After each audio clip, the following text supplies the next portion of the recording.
Yeah. Hello, Mr. President. Hi, Henry. How are you? I'm fine. Sorry to disturb. No, that's right. Fine. We have a problem in Uganda, and the problem is that the British are very worried that there may be a massacre of the 7,000 British they've got there, and they're scattered all over the country. Of course. And they would like to have some secret talks with us about some logistics help. Sure. We'll have them. They've tried it earlier this week, and State has turned them down. Screw State. State's always on the side of the blacks. The hell with them. Well, I knew this would be your Well, I just can't understand why we haven't had them before. You know, like that thing on Burundi now. I want State's ass reamed out on that for not. Henry, in the whole Burundi business, I've been watching it in the press. Did you know State has not sent one memorandum over to us on it? Absolutely. Or have they? Or have you had something that I haven't seen? No, they have not. How do you feel about it? Well, I think... Don't you really feel, let's be totally honest, isn't a person, goddammit? You know, there are those that, they talk about Vietnam, these people far away that we don't know, and you remember that poor old Chamberlain talks about the Czechs, that they were far away and we don't know them very well. Well, now, goddammit, people are people, in my opinion. Well, it's not only that. I don't mean our national interest gets involved, but every time that anybody else gets involved, every time that's one other individual arrested, and you have a little pressure group here, State goes up the wall. But I'm getting tired of this business of letting these Africans eat 100,000 people and do nothing about it. And when they have, and all these bleeding hearts in this country who say we like to kill yellow people. That's right. There haven't been as many killed in the 8 years of the war as were killed in 3 months in Burundi. And Henry, the whole point is, and also, well, it's the thing that Agnew stuck to McGovern, where Agnew pointed out. Now they're talking about how many we have bombed in the north, and I've told your staff to get the figures for me. How many South Vietnamese or anti-communist North Vietnamese have been killed by the North Vietnamese government, civilians? How many? It's unbelievable. That's right. Nobody gives a damn. And that's what they're involved in. I know what the Uganda thing is. What it is, it's just like Burundi. The state nuisance attitude. The attitude of state is to be for whatever black government is in power. Am I right or wrong? 100% right. And that basically, Henry, was the problem on Nigeria. Now, frankly, I was on the side of the Biafrans then, not because of Catholics, and you were too. Not because of Catholics, but state was on the side of the Nigerian government. Why? Because they said, well, all the other governments would come apart. Well, frankly, I'm almost of the opinion myself, and this is far down the road. We need a new African policy. But first of all, we shouldn't have 42 ambassadors to these goddamn countries. In the second place, at the same level as anybody else. In the second place, my own view is that some federations down there what are needed or something. I don't know. But we can talk about that later. But at the present time, looking at Uganda, of course we've got to help those 7,000 people. I asked Rogers about this when we met with Bush. Yeah. Were you there? Yes, I was there. Well, you remember I said, what about that? He said, well, we got a plan to evacuate the Americans. Well, now, that's a fine howdy-do. What the hell are the damn British going to do? 7,000 of them, they'll be murdered. Well, isn't that really the problem or not? That is exactly the problem. Yeah. And the British are in the bush. All of ours are in Entebbe.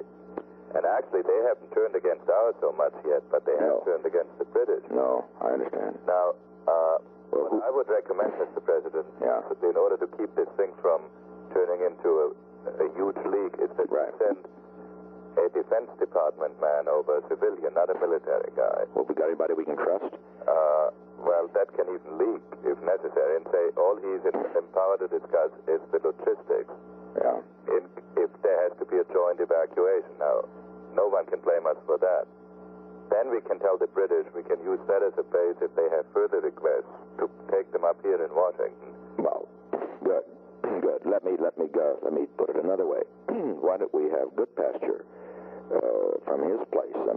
Just go over and put it at I don't care whether it's at a high level. You mean they'd start killing? Is that it? One is they might start killing. Second, we might get a tremendous uproar that we are planning a military campaign. Okay. While we can achieve most of it by using, in fact, we can achieve all of it.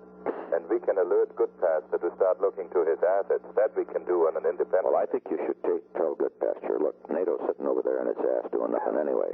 Why don't we tell Goodpasture to get all the assets for the purpose of evacuation that we can have, right? Right. In other words, NATO assets. Let's let the NATO countries do it. That's a good idea. We can get Goodpasture to pay a visit. I just kind of feel that's a good idea. Well, he can pay it on NATO visit. A NATO visit. Business. Right. And then tell him in confidence that I want him to discuss this matter of assets with him. You know, Goodpasture will love having something to do. Well, how's that sound to you? I think that, well... Yeah. And then send the defense man, too. We'll send the defense man, so that's the overt... What man do you have in mind? Somebody out of Nutter's Sub. I thought we would pick a low-key guy just to get the facts. Right now, we don't even have the facts. How about somebody... Well, why don't we just have somebody from your office go over who knows these people? You're afraid that we'll get that? I'll get in it then, huh? I'm afraid with the campaign going on. Yeah. I think the major thing now is to get information, but Goodpasture is an excellent idea. No reason why he can't, can it? Is there? No, that's an excellent thought. You see, the problem is that I agree that if we get in it, they'll say we're trying to get in it. But on the other hand, we've got to be prepared to help the British. We can't have a British slaughter down there. The British have got enough problems. Absolutely, and this would be a disgrace anyway. Have they requested... Well, they sent a personal message to you at midnight last night because they were stonewalled by the State Department all week. Yeah. Asking whether we could start some secret technical talks in London. Good. And that's what I think we should respond to. I like this Goodpasture idea. Yeah. Why don't you on our private channel get a hold of him and say that Goodpasture will be paying a NATO visit, but that he has private instructions from me to discuss on a secret basis what the hell we can do. How's that sound? That sounds excellent. And then you call Andy and you say, no, Andy, you got to deny this conversation ever took place. But by God, we're not going to let these people be destroyed by these people. Let's do that. That'll reassure the British. They just want to know privately what we're preparing. Actually, I could meet Andy in Paris and give it to him orally. That would be very good. Very good. But you should let the British know that we've talked about it and that Goodpasture thing. And then if you want to send the defense guy, you can. Only thing I think you should send somebody over it. All right. Because that's the... overt, we'll say, for the purpose of evacuating Americans and British.